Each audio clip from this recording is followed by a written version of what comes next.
independence, we do not have to give a single damn about what happens in the Persian Gulf. Yeah, you're so right, bro. Fuck renewables. Fuck that.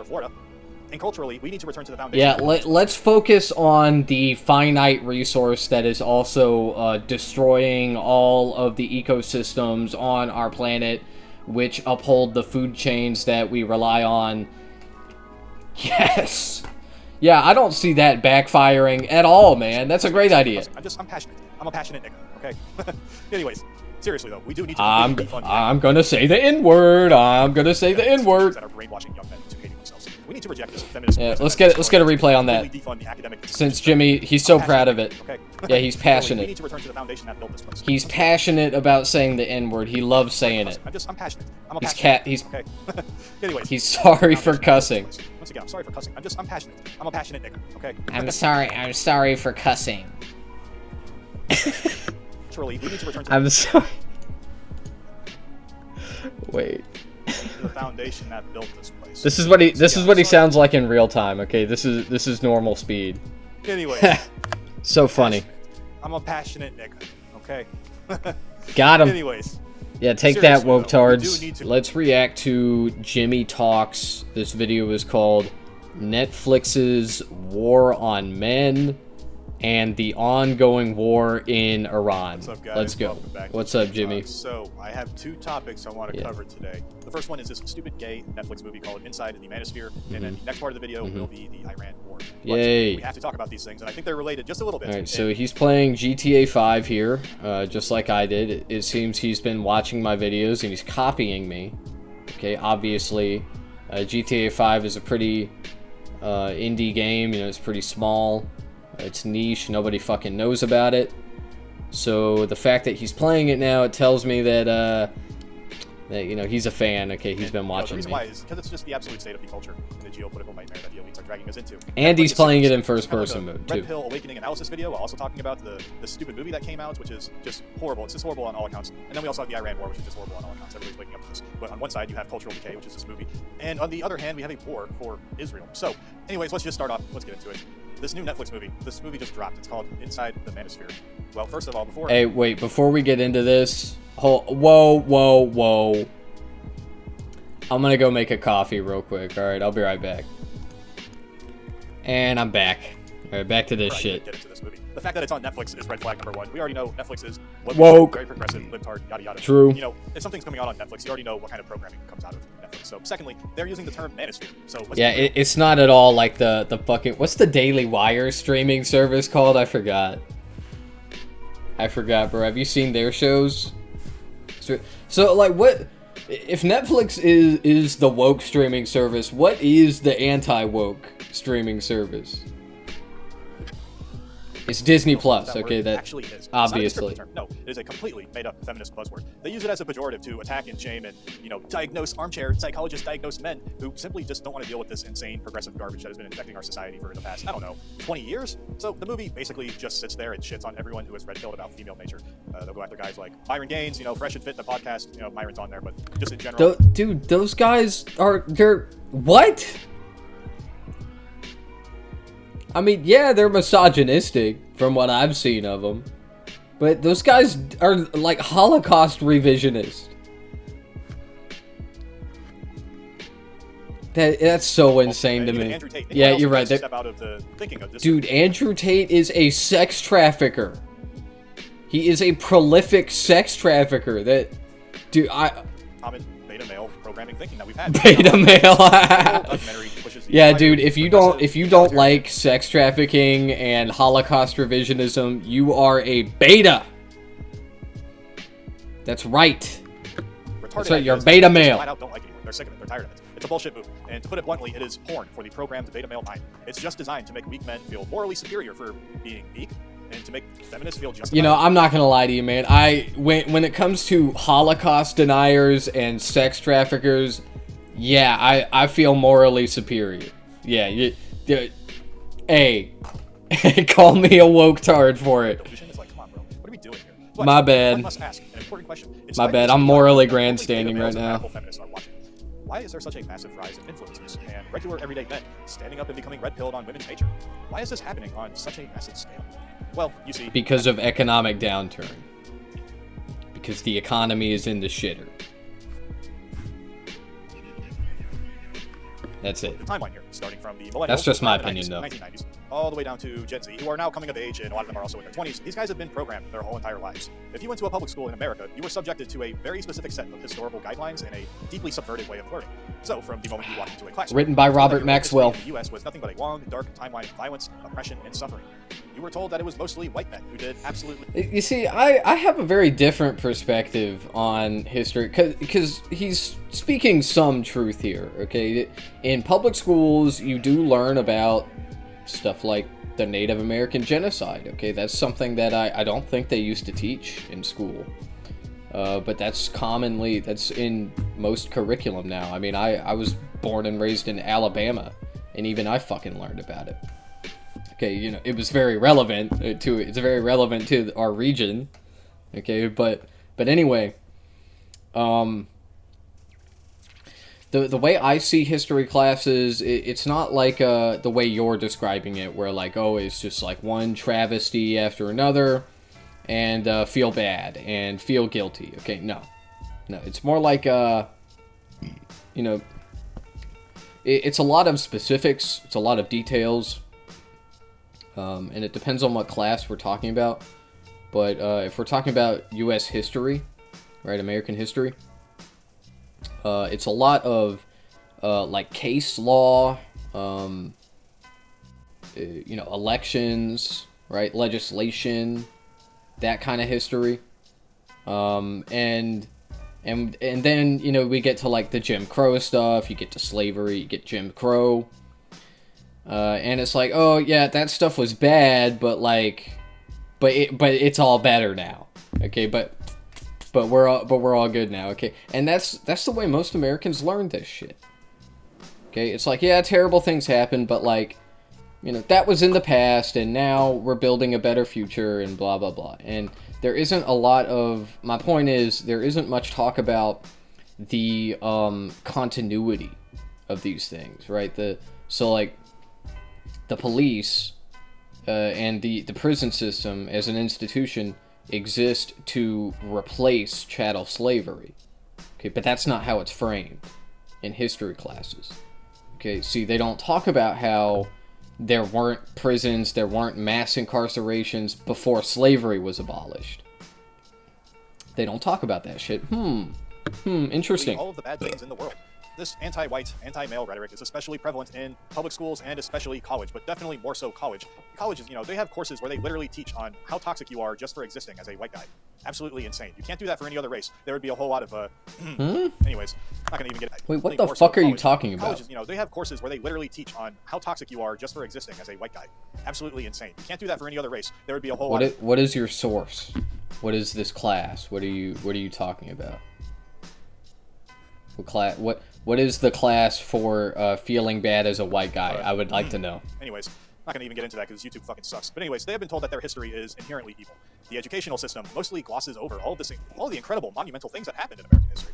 They don't want to talk about the inventions that the U.S. created that modernized the globe. All the fantastic, hardworking Americans that made modernized... What do you mean? What the fuck are you talking about, man? We don't talk about American inventions in school? How?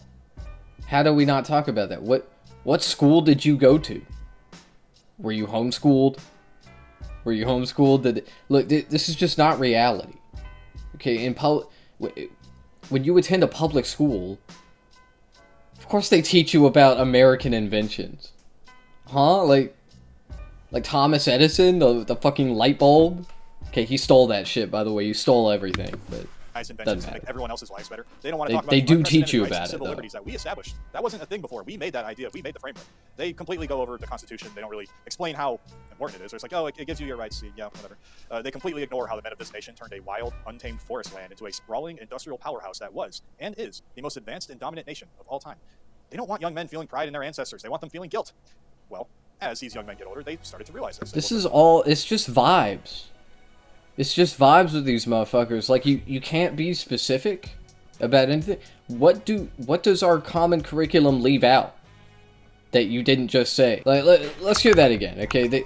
Yeah, school, they just teach, the Constitution is, it's just like your rights or whatever. Like, what fucking school did you go to, man? Important it is. It's like, oh, it gives you your rights, yeah, whatever. Just because you didn't pay attention in school doesn't mean the rest of us didn't as well. Okay? Just because you were like, Constitution, I don't give a fuck. Not everyone is like that, man. Okay, like, some of us paid attention. But I think that you're kind of touching on something real. It's just that the apathy isn't on the side of the educators. Okay? The educators, for the most part, they care about what they're teaching. They want the students to understand. It's the students that don't give a fuck. Whatever, Constitution, I don't give a fuck. So then the question is, why is that? And the answer is that teachers, by and large, are spread too thin. They have too many students. They don't get paid enough. A lot of them have second jobs. It's terrible. It's a fucking travesty. They can't keep kids motivated. That's the problem. Okay, children, they don't just want to learn by default. But if you give them the right encouragement, if you put them in the right environment, they will want to learn. And maybe you were a kid that, like, didn't really give a fuck about these things when you were growing up. And then you did grow up, you grew a brain, and you started to think, like, a little bit. And you were like, oh man, like, I wish I had paid more attention in school. It wasn't your fault, man. Okay, the school system sucks. It does. It doesn't suck because, like, they're not teaching the right way, or they're not teaching the right things. I mean, that's true to some extent. Like I said, Robert Maxwell wrote our fucking history books. And no, I'm not making that up. You can look it up if you don't believe me. But, yeah, you know, what else is there to say? It's not the teacher's fault, man. They completely ignore how the men of this nation turned a wild, untamed forest land into a sprawling industrial powerhouse that was, and is, the most advanced and dominant nation of all time. They don't want young men feeling pride in their ancestors. They want them feeling guilt. Well, as these young men get older, they started to realize this. They looked around and they were like, hey, a lot of the stuff we were taught in school is just straight up bullshit. And when a man realizes that his teachers and the media and his government lied to him about his history, a very natural question pops into his head. Well, what else is bullshit? What else have they been lying to me about? Then he goes through life like a normal guy. He gets a job, he tries to do the right thing, be a productive member of society, all good things, you know, and then he gets a girlfriend. But what is ever so common nowadays, his girlfriend just decides to leave him, or worse, she cheats on him with some random guy. This deeply confuses a lot of men, and, well, why is that? Why does this confuse them so much? Why do they get blindsided so much? Well, because just like their schooling teaches them a fake history from an egalitarian and progressive worldview, which is inherently libtard-coded, they are also taught a fake script about how to treat women. Society programs young men with the, air quotes, nice guy script. You are told that you need to be the nice guy. You need to buy her flowers. You need to suppress your masculine edge. That's toxic masculinity. You need to listen to all of her problems. You need to bend over backwards. Just drink a beer and sit on the couch and your wife nags at you. Oh, or the boomer jokes. Oh, the old ball and chain is mad at me. But eventually, you'll just get the girl and you'll live happily ever after. It's all a Disney movie, bro. Right, totally. That's not fucking bullshit. That's dead wrong, actually. Maybe that was the case back in like the 1950s or the 1960s or even the 1970s. Back then, we actually had a high-trust society and a moral fabric in our society that held people accountable, and also our demographics weren't totally fucked. But it is simply not like that anymore. The reality today is just much more brutal. It seems like every Zoomer girl ever has her nudes floating around on Snapchat somewhere, or she has a secret OnlyFans, or openly has an OnlyFans account. It's like, I gotta put the link up. It's got a little chili pepper emoji. Click my link, bro. Linktree. It's like, dude, what? You click on a profile, it's got Linktree. It's immediately like opinion disregarded, blocked. Shut the fuck up forever, please. And then on top of that, a lot of these girls either secretly or openly have a high body count, or they're turning into single moms. And the worst part is that there is absolutely no shame in this anymore. Seemingly, in our modern society, acting like a hoe is not only accepted, it's actually often celebrated. And this is called empowerment for some stupid reason. You know, in the past, social shame is what held women accountable. It kept families together. It kept communities stable, but it's not like that anymore. Feminism has told women, hey, you do not need to be accountable for your actions anymore. That's really what feminism does. They're just trying to remove the shame from acting out and not being checked. But the creation of social media as well has fully and completely displayed women's true biological nature, which is hypergamy. By the way, I'm going somewhere with this. Please stick along. Just hold on. Let me explain all this shit first. All right. But the apps have broken. You're hitting me with a lot of things at once. Okay, there's like... So you started off in this topic by talking about like women and the Snapchat. Okay, like, you know, that's real. Okay, like women, they're, you know, look, the internet, it lasts forever. Okay, you put something out there, it's not like it was. Okay, your grandma could take a nude and mail it to your pappy, and and you know he'd get it, he could keep it, right? But like it wasn't digitally, there was no digital print. Okay, so it couldn't be easily replicated. Like it would stay in his wallet, or it would stay in his shoebox. Okay, and it wouldn't go anywhere. Okay, but now we have the digital, and so women, their image isn't really safe on when they send it to their partner. Okay, it does. My point is, it's like women have done this for a long time. Men have done this for a long time. This is just normal. Okay, people be sending nudes to each other. You know, the reason that like you don't think that your grandparents did it is because they don't talk about it, because that would be fucking weird. Okay, but I assure you, they did do it. They did, because they are people. Okay, and it's a fucking normal thing to do, man. But anyway, if you send nudes, okay, you're not a whore. I just, like, you're living in insane land, okay? I don't know what else to tell you. But anyway, as far as like women being more open about their like sexuality and their sex lives, like that is a consequence of feminism. Okay, because at its core, feminism in America is egalitarian. Okay, no matter how many times these dumb motherfuckers want to say it's about women's supremacy, it's just not. Okay, feminism is about equality. And men are historically allowed to be open about their sex lives, use it against women, use it as leverage over women. Okay? And women haven't been able to do the same. But now they kind of can, because it's fine, it's normalized for them to talk about it.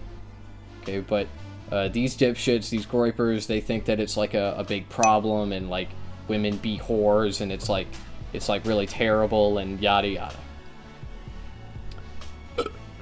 Anyway. So, take for instance, a blue checkmark Chad on Instagram. This guy has muscles, he has clout, and he has money. Because of social media, he has access to every single girl on the planet with an Instagram account. He can pick up any random 6 or 7 out of a small town in, like, Kansas or something. He can then fly her out to Miami for a day or two, have his fun with her, and let her live the millionaire lifestyle on Dude, he's still saying this. Oh my god, man. Oh my god. Dude, just... Why are you putting this out there, man? Why? Why? Are you like speaking from experience right now? Did this happen to you? Do you feel like this happened to you? What happened, man? Come on, talk about it. I want to hear it. Did Chad rail your girlfriend, bro? That's terrible. She did absolutely nothing to deserve and didn't even earn. Then, when he's done with her, she goes back to her small town. But her brain is now fried. She now thinks that she continues to deserve that high-class lifestyle while contributing absolutely nothing to the table, and actually is pretty loud and obnoxious and annoying and rude. This dynamic, however, just brings absolute havoc onto the local dating marketplace that's in her town.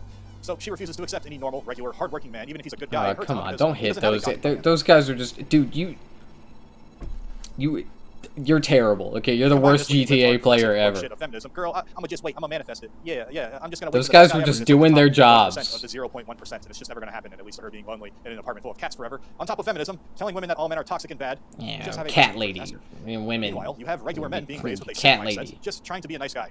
By the way, if you ever see a simp or a guy simping, just know that he is part of the reason why the dating dynamic is messed up, and you should probably call him, never mind, again, stuff I can't say on YouTube. But anyways, these simps, they don't understand why the girl they like ignores them, while she has 50 guys in her DMs every single day, validating her ego, and getting catcalled in the street, taking her out to dinners for free, taking her out for meals, getting on all these fancy cars, and getting paid for trips, and dudes just sending her money, and they're like, why does she act like this? Why does she ignore me? Are you kidding me? Wake the fuck up. When you look at all this objectively, well, of course, there is going to be a massive movement of men saying, fuck all that shit, and the air-quote manosphere. Why would any self-respecting man even engage in this? Dude, all you have to do... Look, the internet is fake. Okay, if you are a normal guy, you can talk to women on dating apps. Like, you can do that. But it's not made for you. Okay, it is made for, like, you know, highly attractive people. Okay, because it's fucking gamified, okay? It's fucking... Like, what? Like, unless you... But it's true for women as well. So, like, if you're a woman... I've known plenty of women that use dating apps, and they were like, yeah, like, I started having fucking esteem issues, no matter how many matches I got. You know, and at the same time, like, these apps, they are flooded with men. So, like, if you are a woman, you'll get a ton of matches, but, like, you know, at the same time, most men are kind of weird and creepy and, like, say weird shit. Because they think that's what's expected of them, I guess. I don't know. That's kind of a different topic, but my point is you should just, my opinion is that you should just avoid all this shit entirely. Okay, you should. It's not good. Go meet people in real life. Go to concerts. Go to, you know, music that you like, right? Go to concerts for music that you like. Go to community events, right? Like fucking Ren Fair. I don't know. Dress up. Have a good time, okay? Go to the fair. Right? Save up some money and do these things. And go meet people. Go make friends. Okay? That's the best way to find a partner. Unironically, just make some friends. Okay, because like, the best way to start dating someone with the least amount of friction is to be introduced to them. Okay, like have someone vouch for you. Okay, so the game is you make friends. And then those friends introduce you to a person, and they're like, this person's cool. Okay, we like this guy. Okay, and then they introduce you, and then there you go. Okay, that's it. The rest is history. And then just be normal. Okay, so go out in public and be normal and talk to people. Put yourself out there. Right? Don't be scared. Make some friends. Follow up with them, hang out with them. Okay, make some friends. That's it. Hey, maybe invite them over to your place, you know, clean up a little bit, make some dinner. People love pizza. Okay, make them pizza. They'll watch a movie. They'll love you. Okay, before you know it, they'll be introducing you to all of their hottie friends. Okay, that's it. Nonsense behavior. I'm telling you. Why play a game where the rules were written by people who hate you and where the referee is actively rigging the score? Take the media, for example. Look at the garbage they pump into the minds of women. Like, please do not listen to guys like Jimmy Talks, dude. I don't know why he is saying this. I don't know. He's not being paid, okay? Let's be so for real. Like, he's doing this shit for the love of the game, bro. But, like, this is just really sad. It's really, like, pathetic. Women certainly aren't gonna like you if you are like this, okay? If you're like Jimmy Talks, if you think like him. Because women are just like anybody else, okay? And imagine that you, as a man, were just like going about your business, and there were women that were like, you're a male-oid, you're a manoid. You only want Stacy. You don't want to date 6 out of 10s like me. Like, you would obviously ignore that woman. You'd be like, what the fuck? Like, you'd be like, get the fuck away from me. I don't want to talk to you. Because of course you would. Nobody wants to be talked to like that. You know, nobody wants to be called an NPC. If you call someone an NPC that only goes after Chad or whatever, then you need to understand that they are never going to talk to you. They are never going to be friends with you. They are only going to make fun of you behind your back. Obviously. Basically, it's a bunch of horny, degenerate people stuck on an island, cheating on each other, causing massive drama, creating issues, and fighting each other. This is a massively popular show with women. Okay, yeah, this is true. This is all true. Yeah. I mean, I think that's a bit reductive. You know, it's not just that. I think there are, unironically, some wholesome moments in the show. And I've only seen, like, 2 episodes. Okay, I was watching the season with that one chick that, like, said the N-word a bunch of times, and she got voted off because of it. But she was, like, Hispanic, so, like, so some people were like, what the fuck, but it was like, yeah, I mean, yeah. You know, I don't give out the pass, okay, I don't make the rules. Shows, it's the same, that was fucked up, just though. Shows men and women constantly at each other's throats, engaging in the most low-vibration, toxic behavior imaginable. listen to me. This behavior is not normal. Other countries don't have TV shows like this that push feminist ideas and show women acting completely out of line and never ever getting checked for their behavior. That's not feminism. Just because a show that's not fucking feminism, bro. That's reality TV, okay, which is intentionally like don't they like put them intentionally in situations so that they cheat on each other, so that they like start fights, right? Also, the whole premise of the show, if I'm not mistaken, is all of the people on the island, they have very superficial relationships with each other that over the course of the season become sometimes deepen into actual relationships. So like, yeah, they like cheat on each other and shit, but like and I'm not saying that's okay or that's like right, okay, but like the stakes are kind of low because all of these people just fucking met each other. Of course they're cheating on each other. What the fuck? This is a very American Western. I don't know. Somebody correct me if I'm wrong. And when men look at this, it's like, well, no wonder why men are checking out of society. No wonder the passport bro movement is exploding. Men are sick of this woke bullshit. They're tired of but anyway, that TV show, just like all TV shows, is for entertainment. It's not supposed to be like this is what your relationships should be like. This is how you should date people. Like no, these people are like egocentric. Some of them are kind of narcissist, right? They're all like they're all like 8s or above. And you know, you're meant to kind of look at them in like a car accident, okay? It's like a spectacle. You're watching them all crash into each other. Metaphorically, they are the problem while society actively literally worse behavior in modern women. And also, here's the reality that the elites are actually terrified of low-key because they know and they don't want men to low-Kirkenually. Why do you think they censor all this stuff so hard? Why do you think they take it? This is hate speech. These guys, this is part of the right-wing Nazi pipeline. What?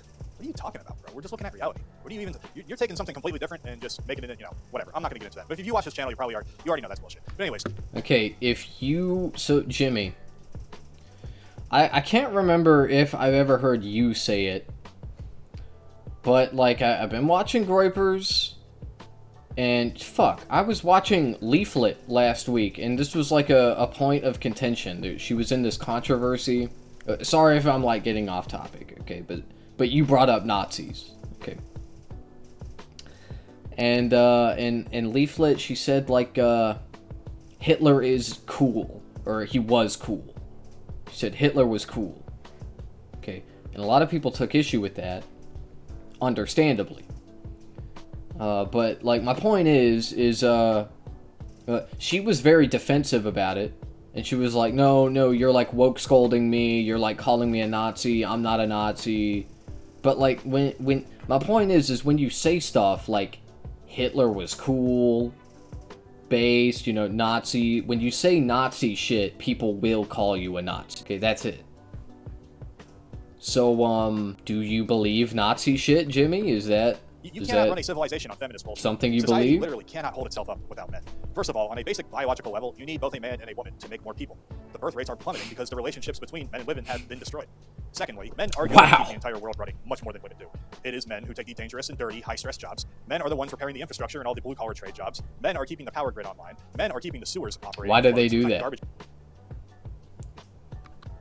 Why did it, what incentive structure created that reality? Wall Street and all these economic finance jobs. Men are the police officers. Men are the firefighters. Men are the soldiers in the military mostly. If the men who build and maintain the physical reality of our world decide to just be like, fuck it, the whole thing will just collapse in life. Yeah, men are the ones dying for Israel. that's why we're better. So to make it even worse, you have guys out there that are exposing the truth live for the world to see. Look at Clavicula. He has shown and exposed female nature on live stream to like 30,000 live viewers at a time. And his clips are getting millions of views across all the different social media platforms. He goes out and he exposes women who are married or in long-term relationships, going out to clubs, acting single, wearing a fucking string as a piece of clothing, and cheating on their men right on camera. You can't hide from the truth anymore. The internet has made it impossible to keep the veil over men's eyes. Now, there are still some guys that are asleep, but even then, the red pill is going to slap you in the fucking face. It's going to slap you hard enough to make you wake up eventually. Doesn't matter you who got you are, better doesn't matter at how this local you game. are, right? So yeah, this Netflix movie, Inside the Need to Manosphere, punch it's him. garbage, woke propaganda. It is nothing new for Netflix, to be honest, but it does perfectly highlight exactly why men are starting to walk away from this fake and gay narrative of being a nice guy. Men are getting red-pilled in real time because reality demands it. We can thank the true men out there, like myself and others in this space, who are exposing the truth to this sort of stuff. Also, huge shout out to Instagram Reels. Funny as fuck. Really, really red-pilling the normies on there. It can be to a detriment when it comes to political things, but overall, you know, I'll take it. Overall, net positive. And we also have X, thankfully, which is not as censored as it used to be, but it still kind of is to an extent. But a lot of that stuff on X also completely bypasses the mainstream media, and it red pills normies by the millions. So the awakening is happening. A lot of people are waking up to this bullshit, and the establishment is terrified. And they should be. They should be terrified, because a man who wakes up to the lies of the dating market and the feminist cultural programming is a man who is eventually going to start questioning everything else. Once you take the red pill on certain topics, let's just say culture, dating market, dating dynamics, it's really only a matter of time before you take the red pill on geopolitics and everything else. And once you take the red pill, it's not like you can just spit it back up. Sorry, buddy, no refunds. It's the same thing with jabbies. If you got the jab, then I don't know. That sucks for you, but it seems like everybody who is actually pretty damn smart didn't take the jab. Just saying. Sorry if you got it. If you were a kid, I'll let you slide, because if like your parents made you do it, then that's a little bit different. But anyways, the same exact people who want you weak and submissive and apologetic, culture, dating market, the dating dynamics. It's really only a matter of time before you take the red pill on geopolitics and everything else. And once you take the red pill, it's not like you can just spit it back up. Sorry, buddy, no refunds. It's the same thing with jabbies. If you got the jab, then I don't know. That sucks for you, but it seems like everybody who is actually pretty damn smart didn't take the jab. Just saying. Sorry if you got it. If you were a kid, I'll let you slide. Are you talking about the vaccine? Yeah, that is what they call it. My bad. Made you do it, then. Anyways, the same exact people who want you weak and submissive and apologetic at home are the same exact people who want you to be I'm a prime example. Okay, look at me. I got the vaccine. I'm a weak beta woke-tard. That's me. Iran. So this brings me on to Iran, which is arguably more important and the most critical topic right now. So let's look at the Iran war situation that is going on right now. So let's look at all this. This whole conflict started almost a month ago now. When it popped off, don't forget that Trump promised the American public that it would take 6 days at most. 6 days, in and out, quick and easy. Well, that's obviously bullshit. We are much further along. Wow, I can't believe that. Wars never go on as long as the politicians say they will. The arrogant motherfucking sellout pieces of shit in Washington grossly underestimate their enemies almost every single time. Look at recent history. Russia-Ukraine war. That was only supposed to last 2 weeks. The media and the Uniparty told us the Russian economy would collapse in days when we put sanctions on them. Well, here we are like 4 years later, hundreds of billions of your tax dollars burned in a corrupt Eastern European country that all the politicians even stole the money we sent them in the first place. And this meat grinder bullshit war, this brother war, is still ravaging on with no end in sight, even though Trump said he would end it in 24 hours. Yeah. Go back further. World War I was said to only supposed to last a couple months. You know, hey guys, you all be home for Christmas. That's an actual quote. Well, it took 4 years. It destroyed all the Christian monarch empires, and it wiped out a generation of young men. So you should never ever trust them when they tell you a war will be quick. History, it's not me, it's history saying that, right? Because here we are, 1 month into this Iran situation, and absolutely zero progress has been made. It is a disaster, and it's going to continue to be a disaster. So let's look at the tactical reality right now. The U.S. strikes Iran and kills their leader, the Ayatollah. Okay, then what? A new leader pops up the next day. So they bomb them again and kill the top 50 guys in the leadership. That should work, right? No, more just pop up to replace them. It just keeps on going and going and going and going. They knew this was going to happen, so they prepared for it. You can't bomb an ideology out of existence. Meanwhile, the U.S. military is over there using our highly advanced, incredibly expensive ADA, or air defense artillery, to shoot down incoming Iranian missile strikes. Oh, by the way, if I say Iran or Iran, some guy was trying to correct me. He's like, it's actually Iran. Well, guess what, bitch? I'm American, and I'm going to say how I want, because American English, that's what I speak, and that's what the rest of the world should speak. You don't want to speak Spanish? Speak it to each other. Yeah, brother. Roll Tide, brother. Never mind. I'm not going to say that. I'm sounding kind of ignorant with all the cussing, so I apologize for that. But anyways, Iran, whatever. But no, seriously, Iran, they have a bunch of missiles. They're shooting all these missiles at us, these strikes. Don't apologize, man. Out of our interceptor missiles. Don't ever apologize. Cost millions of dollars. I've talked about this in past videos. But what happens when we run out? Because we are running out. We're not able to extend our military and project our reach. We're taking all of our interceptor missiles out of South Korea, which is supposed to be a deterrent to China, and North Korea as well, but more so China, because China's more of a threat than North Korea. We're taking our shit out of the Pacific, which is what we're supposed to be focusing on, with China as a threat, and we're moving that shit all the way over to the Middle East. So we're not able to project properly due to all the missiles that Iran has. Well, what happens when we keep shooting all of them down? More missiles from Iran keep coming in, and we're running out of interceptor missiles. Because they can manufacture their drones and all their missiles for dirt cheap, pennies on the dollar compared to our interceptors. We are bankrupting ourselves to shoot down flying lawnmowers, basically. The shit's cheap. It's very easy for them to make, and they have a shit ton of them. And, well, because of this, the Strait of Hormuz is completely shut down, which is one of the most vital economic choke points on the planet, just being closed for business. Well, what happens then? What happens when you shut down a very important shipping lane, a trade route, especially the global economy collapses? Million cargo ships and all the oil tankers that are locked down there. Like, hey, this is fucking up. That's pretty much what happens. Why don't we escort you guys out of here so we can start getting some stuff moving through here? Well, the Iranian missiles drive them away regardless. Add in the fact that the entire area is heavily mined, and the Strait of Hormuz is pretty small. Iran can just launch all their missiles. It's really not far at all for them. It just acts as a massive deterrent with all these mines. You have paralyzed the global supply chain, right? And now, because the original plan has failed, Trump and his neocon advisors want to escalate. They want to invade the Iranian island of Karg. Now, if you don't know, this island is incredibly important to Iran because it is where, according to the statistics, roughly 90% of Iran's oil exports come from. It is the beating heart of their economy. I'll go into why they're doing what they're doing in a little bit. But anyways, now Karg is not a large island. And by the way, when I say I'll get into what they're doing in a little bit, basically one of their ways of warfare is, hey, if you fuck with us, we're gonna fuck with the whole world. You don't want to do that. I'll get into that in a little bit. But anyways, Karg Island, it's not a large island. It's only about They've 7 been left square with miles no long. choice. But herein lies the massive issue that the generals are all ignoring, all the APAC politicians, what they're all ignoring. Card Island is a heavily defended fortress. There is a ton of air defense artillery on the island, as well as hardened underground bunkers, reinforced missile batteries, missile silos, and entrenched soldiers who know the terrain. To make it even worse for any invading American force, the island is only 15 miles away from the mainland of Iran itself. So if that's so close, this island is so close to Iran, you got to understand what this means from a tactical perspective. It means that the mainland of Iran can still very easily allocate their massive stockpile of missiles that we just talked about directly towards the island. Now, as I said, I'm explaining what they do. This falls entirely underneath their doctrine, their warfighting doctrine of anti-access, which is straight up news. You don't have access to it, we're closing it off. And area denial, same exact thing. If we put American boots on that island, it has potential to become an absolute bloodbath for a U.S. invasion force. I've seen something going out like the 82nd out of Fort Bragg. They're all mobilized. They're going to the Middle East. There's been 5,000 Marines that have been activated. The Marines, the way they fight is they're an amphibious landing force. They go and fight shit. They come from the water, they land, and then they take shit over. They're the shock troops. Shout out to Marines, man. I fucking love Marines. I love all the service members, but Marines, y'all got some aura, okay? But I don't want to see that aura be wasted for an Israel war. That's fucking pointless and it's stupid. Because if we put American boots on that ground, it's going to be a bloodbath. Iran can absolutely send thousands of suicide drone swarms. They can rain down ballistic missiles. Yeah, I heard that they sent 8,000. That's what I heard too. From their mainland mountains, where our planes can't easily dig them out. We already seen with Operation Midnight Hammer, our bombs, our bunker busters did not completely destroy Fordo, which was the plan all along. This is, once again, as history always shows us in the Middle East, it just becomes a stalemate. It becomes a brutal, bloody war of attrition. This is not a good invasion if this happens. It is a suicidal tactical blunder. Lots of young, good, working-class American men, the very men we need here at home to rebuild our own country and build a big fucking wall at our border and kick out all these illegal scammers and frauds, they will die from this. We need them here, actually, at home. We need them in our hemisphere. Now let's take a step back for a second and look at the bigger picture even more. Why? What is the actual point of this? Why did this war even start in the first place? Why is the United States and Israel messing up the whole entire world's global oil supply and the global economy? Why are we permanently rising the prices of gas and oil for not only Americans, for the rest of the world? But I don't care about America, of course. I mean, I care about other countries, don't get me wrong. But I'm an American nationalist. I care about us the most. It's not just affecting us. We're also affecting a bunch of innocent people in other countries who just want to go to work like you and I. Respect to them too, of course. Why are we doing this? Why are we actively facilitating and making the world a significantly less safe place just so Israel can get their way? And, you know, you see these videos of these bombs. It's like people in Iraq. They're filming these missile strikes that are happening on the U.S. bases. And they're just civilians. They're Iraqis. They have nothing in common with me. They're not American, different culture and stuff. But I do feel bad for them. A bomb strikes and they get scared. They're filming this on their phone. They get scared. They start breathing heavy. They run away. We shouldn't be doing that to people. It's not like I'm some sort of pacifist either. But this is not a war worth fighting. This is not a war. There's a time and place for war. Don't get me wrong. I'm not one of those people. Yeah, man.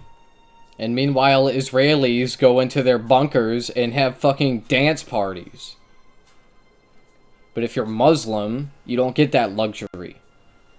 You just get blown up. Not it. We're making the world not a good place from this. Why are the Goyim fighting so hard and bleeding so much and paying so much for the non-Goyim? Well, if you open your eyes, it's obvious. It is because Israel controls the American foreign policy establishment. Obviously, I've talked about this so much on the channel. A lot of people are aware of this, even if they don't even watch the channel. It's because of capitalist interests. The capitalists own our government. That's it.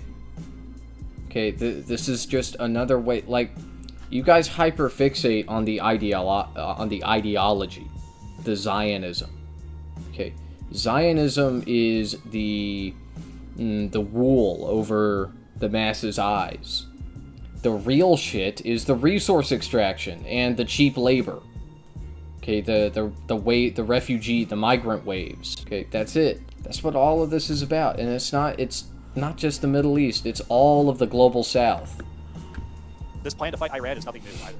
I seen someone on Twitter the other day. They were like, "No, Israel and the U.S. decided to strike Iran because they burned a statue of Baal or like Moloch or some like demon stuff." I'm like, well, I mean, that's not why Israel struck them. Yeah. You see, you're okay. Then why is it? Yeah, I agree. It's not the ideology. It's not. Now, I think these motherfuckers are devil worshippers. Okay, they do worship Moloch or Baal, but they don't give a fuck if Iranians burn a statue. A week later, it's because it was a Satan thing. Who the fuck cares? Like 30 or 40 years. You know, this plan to fight Iran is nothing new. This isn't some spontaneous reaction to a recent event. This goes back decades. You could trace this mindset all the way back to Israel's inception. Hell, it'd be like if Christians aren't gonna decide to go to war with you if you burn an idol of Jesus or whatever. They're like, we're not. Okay, a lot of us will say that that's stupid, and even some of us will be like, this is sacrilegious, we must we must go to war with them. Okay, there'll be that outcast 5% or whatever, you know, holy war now, but like, for the most part, you know, and that's why I say this isn't ideological. It's just not. Okay, because Iran hasn't done anything. They haven't fucking done anything to religion. They haven't done anything to their religion. Just because they burned a fucking statue of Baal. That's not what that is, okay? It was It's Fact, just what's further, all the way symbolic. back to World War I and the Balfour Declaration. But I digress. And All of instead, this we is want to about use the history capital. of Zionism to get the bigger historical idea. It's For about right now, let's just go back to resource 1996, extraction. the Queen Break Memorandum. If you do not know what the Queen Break Memorandum is, you need to look it up immediately. It was a policy document written by a study group that was led by Richard Pearl, an American neocon, also early life check. And when I say early life check, it's every single time. And he wrote this for Benjamin Netanyahu, who was the Prime Minister of Israel at the time and still is. The document specifically laid out a strategy for Israel to secure its region for them by removing all of the regimes in the Middle East that was a threat to them. It specifically called out Iraq and Syria and Iran. And we've already seen Iraq get toppled with Saddam Hussein. We've seen Syria go. We've seen Libya go. Well, the last one and the most powerful one is Iran. They've wanted this shit for a while. But here's the catch. The strategy was never for Israel to fight these wars with their own blood and their own money. The strategy was to always use the unmatched military and economic power of the United States as their personal battering ram. The neocons, which were the exact same people who lied to us about Iraq in 2003 with fake stories about weapons of mass destruction, have thoroughly hijacked the American political apparatus. Take, for example, big groups like AIPAC, which everybody is aware of nowadays, that put millions of dollars into all of the campaigns, and they bribe politicians pretty much. It's almost every single one as well. Republican, Democrat, doesn't matter, it's all a uniparty. They have successfully merged Israeli national interests with American national interests in the minds of... Get them out. Anyone who dares to stand up and say, hey, maybe American boys shouldn't be dying for the borders of a Middle Eastern ethno-state while calling our country bad and saying you need to have open borders, is immediately smeared and canceled. They're called an anti-Semite. Now, this is turning a little bit, but the pressure is definitely still real. Do Israelis say you guys need to have open... Who is saying that? What Israelis are there that are saying you guys need to have open borders?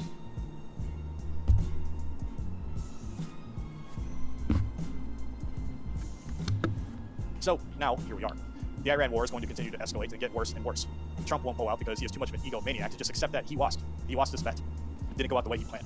But his pride won't let him admit that a bunch of neocons locked him into a trap and accepting all this AIPAC Israeli Jew money. He doesn't want to look weak, so instead of cutting his losses and saving American lives, he's actually just going to double down. He will continue this useless expenditure of our national wealth and our national sovereignty. And if he he'll keep trying to make it look like we're about to pull out, we're about to pull out. Go down as one of the worst presidents in the U.S. because he will lead us directly into an Donut says, speaking of Israelis. The collapse of the USSR in the 80s, in the late 90s. So let's look at the parallels. What exactly do I mean when I say we're kind of looking like the USSR in the late 80s, 90s, right before they collapsed? Well, what killed the Soviet Union? It wasn't just a military defeat in Afghanistan. It was an overextended empire that was bleeding all of its money dry in a useless, unwinnable war in Afghanistan, while its domestic economy kept rotting from the inside out. They kept printing money to fund the military-industrial complex. The likes on this tweet, be sure to like it too. Alright, bro. What is this shit? Huh.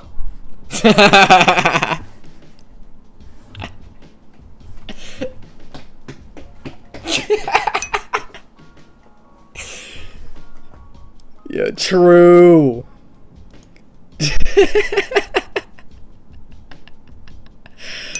Oh man.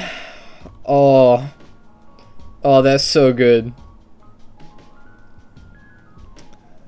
Also, I hate how that blonde bitch is always in the media. Yeah, me too, man. Me too. I feel she's been pulling out though. She's been pulling back. I mean,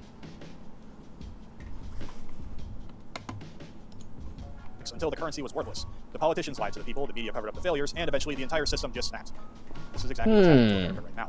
We are printing trillions of dollars we don't have to fund foreign wars that we cannot win. So this shit that's going on in the Middle East is going to send energy prices to the moon.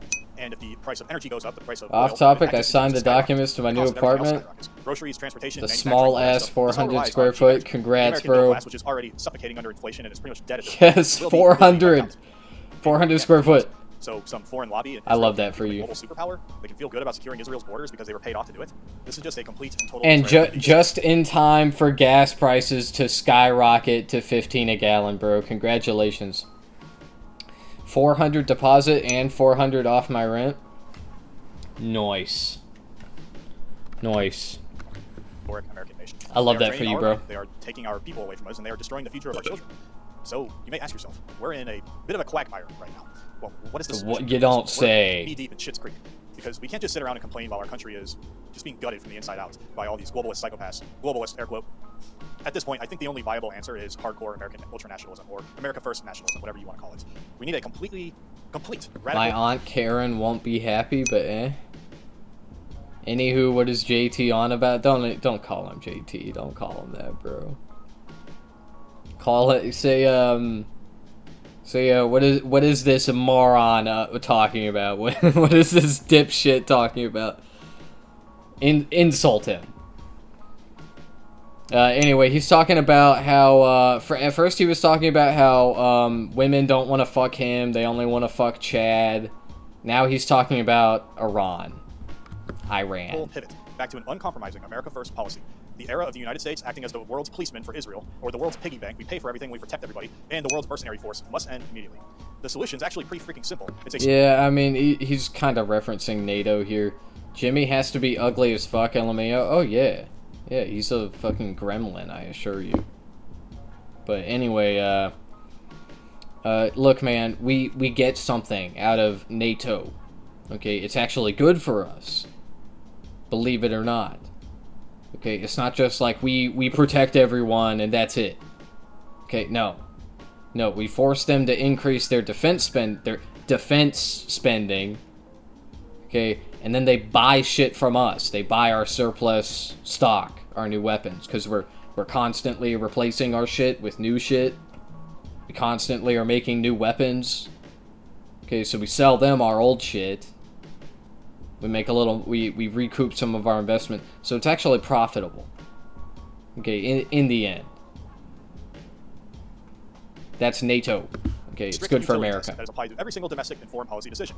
By the way, I'm not saying that I like NATO. I'm just saying that this person fundamentally, most likely, misunderstands what NATO is and what it does for us. If it doesn't benefit America, then get the fuck out. Because people like this, they think that NATO is just bad. It's just bad. It's bad for America. It's burning a hole in our pockets. If it does benefit America, obtain that goal at all costs. It's not. Think about how fundamentally this would change our country. If a war in the Middle East does not directly protect the continental United States, we pull every single troop out. We don't care if regional powers fight each other. We do not care about exporting democracy to people who have no concept of what that even means. We stop fighting for a foreign ethno-state. If an international treaty drains our manufacturing base and ships our jobs to China and Mexico, we rip up the treaty. If the United Nations tries to dictate American policy, we defund them and we kick them the fuck out of New York. We need to purge these captured institutions. The politicians who take foreign lobby money need to be primaried and removed from office. We need to secure our own borders with the military that is currently sitting in the desert halfway across the world. We need mass deportations. We have an invasion happening on our southern border right now. Millions of unvetted, fighting-age men pouring into our towns and cities, draining our resources, replacing the population that we have here. What is going on? You know, a hardcore nationalist government would put the military on the Rio Grande. We're not the Strait of Hormuz. We also need complete and total energy independence. We have more oil and natural gas under our own soil that we know of, but we have all this fracking stuff, and we even got the whole Alaskan pipeline thing that Biden got rid of. We need to drill it. We need to refine it here. If we are energy independent, we do not have to give a single damn about what happens in the Persian Gulf. Yeah, you're so right, bro. Fuck renewables. Fuck that. And culturally, we need to return to the foundation. Yeah, let's focus on the finite resource that is also destroying all of the ecosystems on our planet, which uphold the food chains that we rely on. Yes! Yeah, I don't see that backfiring at all, man. That's a great idea. I'm passionate. I'm a passionate nigga, okay? Anyways, seriously though, we do need to I'm gonna say the N-word. I'm gonna say the N-word. That are brainwashing young men to hate themselves. We need to reject this feminist. Yeah, let's get a replay on that. Since Jimmy, he's so proud of it. Okay. Yeah, he's passionate. We need to return to the foundation that built this place. He's passionate about saying the N-word. He loves saying it. I'm passionate. Okay. Anyways. He's sorry for cussing. Once again, I'm sorry for cussing. I'm passionate. I'm a passionate nigga, okay? I'm sorry for cussing. Truly, we need to return to I'm sorry. Wait. The foundation that built this place. This is what he sounds like in real time, okay? This is normal speed. Anyway. So funny. I'm a passionate nigga, okay? Got him. Anyways. Yeah, take that, woke-tards. We do need to completely defund the academic institutions that are brainwashing young men into hating themselves. We need to reject this feminist poison that is destroying the traditional family. Society needs strong, masculine men and feminine, loyal women to survive. You can't run a nation on all this degenerate crap. A nationalist state recognizes that the most important resource it has is the family. Everything must be geared towards making it easier for a working-class American man to buy a home, marry a good woman, and raise a family on a single income. Period, point blank. Wow. Wow, yeah, you know what's going to help with that? Getting rid of the brown people. Yeah, definitely not like strengthening the welfare state like they did in the 40s, which, you know, fucking made it so that our grandparents could buy a home, you know? This is what they stole from us. This is what we have to take back. The Constitution says it was established for ourselves and our posterity. Our posterity, our children, our descendants. It was not established for the entire world. It was not established to act as a shield for foreign countries that paid off our politicians. Any politician, any media pundit, any corporate elite who trades the long-term survival of the American people for foreign interests is committing treason against the nation, and they are a traitor. It is time to wake up. Do not let them shame you with their buzzwords. Do not let them call you, you're an isolationist. Okay, whatever, dude. Or you're toxic. Yeah, whatever, dude. Or whatever other garbage they come up with. Nationalism is simply the natural, healthy immune system response of a people who refuse to die. You and I are the immune system. If it doesn't benefit the American nation, it doesn't have it. Period. Those words have meaning too, okay? And yeah, isolationism, not good. Not good for our country. Not good for the current things, that the current set of facts that make up our reality. Okay, we should actually encourage people to come here. We should encourage them to come here and work. Okay, because we have as you probably know, we have a declining population. We have a top-heavy population. We have too many old people, not enough young people. Okay, which is precisely and we've had this problem for a long time, and that's precisely the reason why we outsourced to China, and that was kind of like the justified reason for doing it. You know, oh, we need to enslave people overseas because we can't take care of everyone, you know, yada yada. Like, we don't have people to work in the factories. And like, it's true. Okay, we need young people to move here. We need to encourage, and I don't want to enslave them, obviously. I want everybody to be paid a fair, equitable wage. Okay, that's it. I'll be right back. Guys. It's going to wrap up this video today. It's a little bit shorter than what I've been giving you all lately, but hey, still high quality, right? So make sure you're following me on X and on Rumble if you want to keep seeing content on here in case the channel gets nuked, because YouTube absolutely hates content creators like me who speak the truth. They will throttle this channel. They will try to demonetize it eventually, I'm assuming, and they will try to bury this message. So the links are in the description below. Lastly, if you want to help me, just support the channel. Subscribe to the Patreon for $5 a month. Again, it's just to support the channel. I will be straight up with you guys. Support the channel. There is no bonus content or secret stuff hidden behind paywalls over there. All of it is just to support me as a creator so I can just keep making these videos for you. That's all it is. If you decide to save your money, and honestly, if you are kind of strapped for money and you need to save it for your family or something or yourself, then you absolutely should keep your money. You'll be getting the content here anyways. But all right, guys, remember, stay sharp. Don't fall for this bullshit. Yeah, okay? You're a patron. Don't fucking donate to this dipshit.